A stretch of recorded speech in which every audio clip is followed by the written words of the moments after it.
గింజల్ని ఎప్పుడైనా తెచ్చావా? నీ పొలంలో ఎప్పుడైనా నాటావా అని అడిగాడు. ఆ వృద్ధుడికి కొంచెం చెవుడు ఉన్న కొడుకు కన్నా వినికిడిలోనూ చూపులోనూ కాస్త నయమే. లేదు, ఇలాంటి గింజలు నా పొలంలో ఎప్పుడూ నాటలేదు, పండించనూ లేదు, నేనెప్పుడూ తేలేదు. అయినా ఆ రోజుల్లో ఇంకా డబ్బులు చెలామణిలోకి రాలేదు. ప్రతి మనిషి తన పంటను తానే పండించుకునేవాడు. ఏదైనా అవసరం ఉంటే ఒకరికొకరు సహాయం చేసుకునేవాళ్ళం. ఇలాంటి గింజలు ఎక్కడ పండేవో నాకు తెలియదు. ఇప్పటికన్నా అప్పుడు పంటల్లో గింజలు చాలా ఎక్కువే పండేవి. నేనెప్పుడు ఇలాంటి గింజలు చూడలేదు.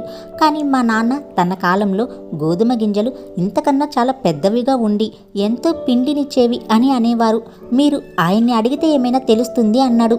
వెంటనే రాజు ఆ వృద్ధుని తండ్రిని కూడా తీసుకుని రమ్మన్నారు. ఆ వృద్ధుడు ఏ కర్ర సహాయము లేకుండా చక్కగా నడుచుకుంటూ వచ్చాడు. అతడి చూపు మందగించలేదు, వినికిడి శక్తి కూడా బాగా ఉండడమే కాక మాట్లాడే తీరు ప్రత్యేకంగా ఉంది. రాజు అతనికి ఆ గోధుమ గింజను చూపించాడు. ఆ వృద్ధుడు దాన్ని చేతిలోకి తీసుకుని తిప్పి చూశాడు. ఇంత మంచి గింజని చాలా కాలం తర్వాత చూశాను అంటూ చిన్న ముక్కని తుంచి నోట్లో వేసుకుని రుచి చూశాడు.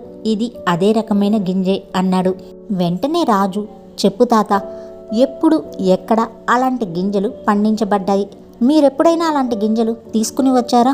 మీ పొలాల్లో నాటారా అని అడిగాడు. ఇలాంటి గింజలు మా కాలంలో అన్ని చోట్ల పండేవి. నా యవ్వనపు రోజుల్లో ఇలాంటి గింజలు తినే మేము బ్రతికేవాళ్ళం. ఇతరులకు ఇవే తినిపించాము. ఇలాంటి గింజలే నాటి పంటను పండించేవాళ్ళం అన్నాడు ఆ వృద్ధుడు. వెంటనే రాజు, తాత చెప్పు, మీరెక్కడైనా కొనేవారా లేక వీటిని మీరే పండించేవాళ్ళా అని అడిగాడు. వెంటనే ఆ వృద్ధుడు, మా రోజుల్లో రొట్టెను కొనడం, అమ్మడం వంటి పాపపు పనులు చేసేవాళ్ళం కాదు. మాకు డబ్బు అంటే ఏంటో తెలీదు. ప్రతి మనిషికి తనకు సరిపడా తిండి గింజల్ని వాళ్ళే పండించుకుని దగ్గర పెట్టుకునేవాళ్ళు అని అన్నాడు. అలా అయితే అంటూ రాజు వెంటనే, మీ పొలాలు ఎక్కడ ఉన్నాయో చెప్పు, ఎక్కడ ఇలాంటి తిండి గింజలు పండించావో చెప్పు అన్నాడు. వెంటనే ఆ వృద్ధుడు, నా పొలం దేవుడి భూమి. నేనెక్కడ నాగలితో దున్నితే అక్కడే నా భూమి. ఏ మనిషి ఇది నా సొంత భూమి అని అనేవాడు కాదు. శ్రమ ఒక్కటే తమ సొంతం అనేవారు ఆనాటి ప్రజలు అని తాత అనడంతో, నా మరో 2 ప్రశ్నలకు జవాబు చెప్పు తాత అని రాజుగారు అడిగాడు. మొదటి ప్రశ్న, అప్పుడు అలాంటి గింజలు పండించిన భూమి ఇప్పుడు ఎందుకు పండించటం లేదు?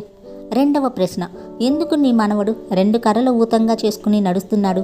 నీ కొడుకు ఒకే కర్ర ఊతంగా చేసుకుని నడుస్తున్నాడు. నీవు మాత్రం ఏ ఊతం లేకుండా నడుస్తున్నావు?